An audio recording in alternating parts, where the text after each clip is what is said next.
All right, good afternoon. This is group three with our applied consulting presentation for the semester.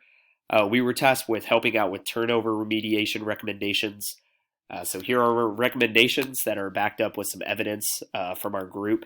And it was Hannah Gadd, Holly Abney, Michaela Vance, Alexandra Wenning, and myself, Alec Taylor, working within group three to finish up this project. So, a quick overview of what kind of company we're working with and what we based our presentation off of. So, our Group 3 company is a US software development company with a high employee turnover, the main issue that we're trying to solve. They have about 10,000 employees, including both in office and remote employees, and their turnover rate has been about 25% average over the last couple of years. After conducting an analysis of employee exit interviews, common reports of dissatisfaction with overall onboarding experiences were realized, kind of feeding into that turnover rate. Additionally, employees expressed overarching themes of job dissatisfaction that were primarily attributed to a general lack of support by the organization, as well as a shortage of talented staff in particular departments. So, with those uh, anecdotes that this organization gave us, we're going to try to help decrease the employee turnover and increase employee longevity within the organization. So to get started here, we do have some recommendations, obviously, for this organization. And here's an overview of what we're going to be looking to change here. So to reduce overall turnover, restructuring certain aspects of the socialization process, which determines the employee's relationship with the company, will increase overall satisfaction while simultaneously increasing employee retention. We recommend changes in the following areas: recruitment and selection, training and development, compensation and rewards, supervision, and engagement. So to begin here, the first thing we want to change is the recruitment and selection process. When it comes to recruitment, we want the company to be able to get a higher level of candidates in their pool to choose from without them having to spend a large amount of money to get said candidates. With that being said, we feel that we can implement a strategy of job postings, internal recruitment, and college career fairs that will aid in the amount of qualified candidates within this pool. When it comes to the selection process, we feel that the company needs to incorporate organizational justice and focus on procedural fairness and interactional justice to identify the best candidates. So, moving on to our evidence for this section here. So, focusing on the evidence, having a strategy will be a key aspect of the utilization of job postings. Location, for example, is an important tool. There are many platforms in which a company can post a job to attract applicants. For entry level jobs, the company can post on a platform called Handshake to target college graduate applicants. Excuse me. For higher level roles in the organization, they can post on platforms such as Indeed or LinkedIn. This exposure can increase candidate flow overall. In terms of the increase in potential candidates, the company can create a more established plan on the pace in which the process is taken. It is crucial to get candidates in faster as the job market becomes increasingly competitive. So it is encouraged that having a consistent pace strategy will allow for a higher acceptance rate for employees. For internal recruitment, there are many reasons as to why this could benefit the company. One big factor with internal recruitment is that promotions from within help build motivation and a sense of commitment to the organization as a whole, aiding in the longevity of our current employees. This internal recruitment can provide more growth options, new tasks, increased development, and an easy indication that they will perform. All of this will not only benefit the workers and satisfaction, but the organization and its retention rate. Another way the company can expand on its resources for recruitment is through college career fairs. These fairs are a great tool to build connections with potential candidates as well as future candidates. It is a way to get the company out there and pretty well known. One way the organization can utilize career fairs is promoting internships. And recruiting for internship candidates, the company representatives can identify candidates who have the personal, technical, and professional competencies that they're requiring for their role and for the organization. Now, transitioning from recruitment to selection, there needs to be a sense of fairness here. When it comes to implementing fairness within the selection process, the company needs to consider both procedural and interactional justice when taking this into account. When finding the best candidate to hire, there are a lot of decisions that play into the process of picking candidates, and it is important to note that companies need to ensure that it is unbiased, consistent, and provides accurate information and follows all ethical standards as well. And finally, interactional judgment is where the company needs to focus on the feelings of the candidates and how well informed they are. With this interactional justice, there are two distinctions that need to be the focus. Interpersonal justice refers to how much people feel that they are treated or how well they feel they are treated. And informational justice refers to the adequacy of explanations in relation to the decisions and outcomes of the process as a whole. Incorporating these ideas into the organization hiring process can allow candidates to feel that they are seen equally in light of others as well. So that's our evidence regarding this section here. To move on, we have some training and development recommendations. First, we recommend implementation of a standardized orientation training for new hires. This will help new employees learn the company values and culture. The organization should also include practice, feedback, role modeling, and coping skills for the best results. Oops, sorry there. We also recommend that a mentor or coach is assigned to each new employee as part of the onboarding process. Ensure the mentor understands their responsibility to provide guidance, social and emotional support, and advice to the new hire. They will serve as a reliable and safe point of contact for new hires to ask questions, gain insight into the team culture, and direct new hires towards resources. Finally, we are wanting to offer employee training and development opportunities. You can either offer these internally through the training team or include a training stipend or reimbursement as part of the benefits package. It might be desirable to offer job-specific training or link opportunities to tenure as well here.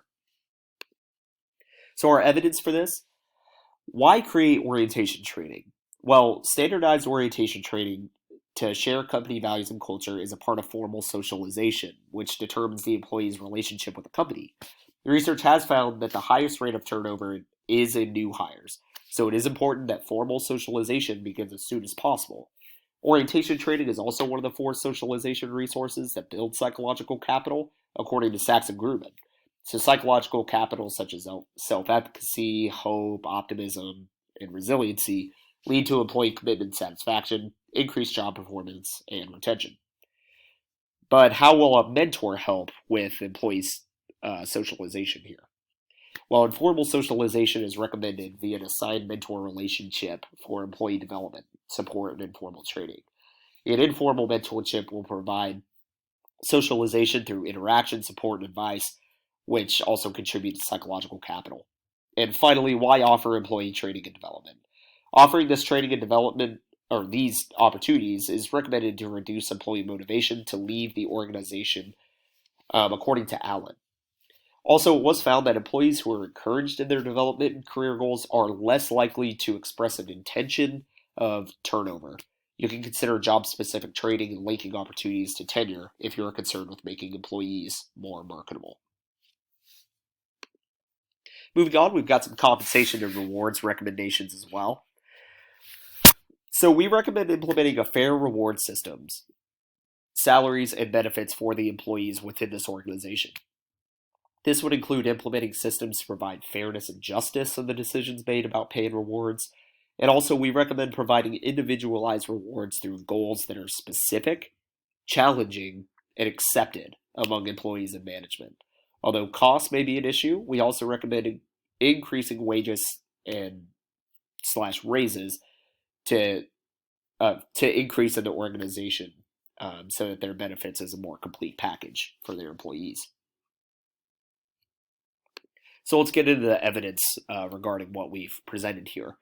So looking into this evidence, there is evidence for setting individualized goals and fair rewards for employees and the takeaways for that.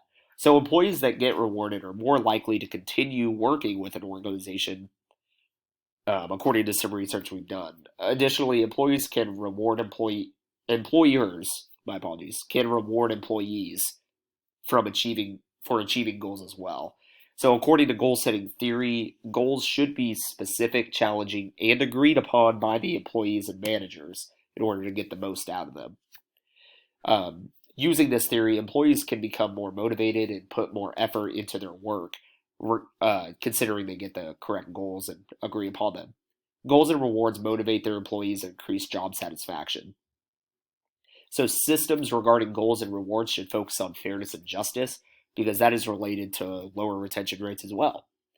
There is also evidence for increasing wages or raises and widening employee benefits. There was a few individuals studied several factors to job satisfaction and turnover rates. One result from this study included that a low salary and low increment system has swerved a high likelihood of turnover, which is an interesting finding. Another result of their study showed that a factor of turnover included insufficient benefits, which we are trying to alleviate here with this presentation. So to continue here, just a couple sections left. We do have some supervisor recommendations as well, some supervision recommendations. The exit interviews analyzed by our group demonstrated a lack of perceived support by the organization. We propose this issue be rectified by increasing perceived supervisory support to increase overall perceived organizational support. So getting those employees the support of the entire organization so that they feel that they're a part of this organization as much as anybody else. For this to be accomplished, implementation of interactional monitoring by the company's supervisors is a great way to build better relationships between the supervisors and the employee. So to continue here, got some evidence regarding this section. The proposal of interactional monitoring to increase perceived supervisor support has been supported in increasing the overall relationship between supervisors and their employees. When employees feel that their needs are being heard and resolved by their supervisor, there is not only physical support, but emotional and psychological support and welfare as well. The employee connects these feelings of perceived supervisory support with overall perceived organizational support, which indeed can be quite powerful with keeping an employee on board. So finally, in our final section here, we're just going to go through some engagement recommendations here. So first, we recommend that employees develop a form of social network within the organization. And we also recommend that the implementation and use of work teams to increase employee engagement be utilized as well. To continue, we recommend that management surveys employees and determines their commitment to the organization based on a couple different commitment types. And lastly, we recommend that internal mobility be utilized within the organization. Internal mobility, keeping those employees within the same company, promoting them within that company. Oh, whoops, I apologize there. And here's the evidence for our engagement summary that we gave not too long ago here as well. So to begin, there is evidence in the field to support that. And providing an environment that allows for these social relationships to develop can increase employee engagement. So following along here, there is a considerable body of evidence demonstrating that engaged employees can significantly contribute to organizational success, such as improved performance, profitability, productivity, customer satisfaction, and loyalty, as well as reduced levels of absenteeism and turnover. So this study as well is a collection of findings from the IO psychology realm that support employee engagement and increasing efforts to maximize it. And it's basically a study that goes on with how employee engagement is critical to keeping employees within the same team. So understanding that employee engagement is important is one thing, but how do we go about actually creating an environment that encourages such involvement? So our idea of this company is for them to implement self-managed teams for certain projects. These teams would take the forms of having a set group of individuals work within a team without a direct leader for the project. Then the supervisor role would be divided amongst team members to promote a sense of teamwork and identity for each individual in those teams. To continue, understanding commitment types and intentions of employees can lead to a better understanding as to how to keep them on and engaged in the organization. So in regards with the employee's turnover intention, organizational commitment has always been a significant subject in the organization that associates to employees' turnover intention. And finally, there is evidence support that an internal movement of employees can be beneficial for reducing turnover intentions and increasing employee engagement. In a study performed by Vivian Fournier, it was found that leaders can apply self-determination theory to their employees to help encourage internal growth and fulfill their psychological needs, which in turn would keep them within the organization longer as they find themselves more within their own work. And so here's a brief summary of all the things that we've recommended here. These are our recommendations, and we hope that these have helped our organization with reducing their turnover intention.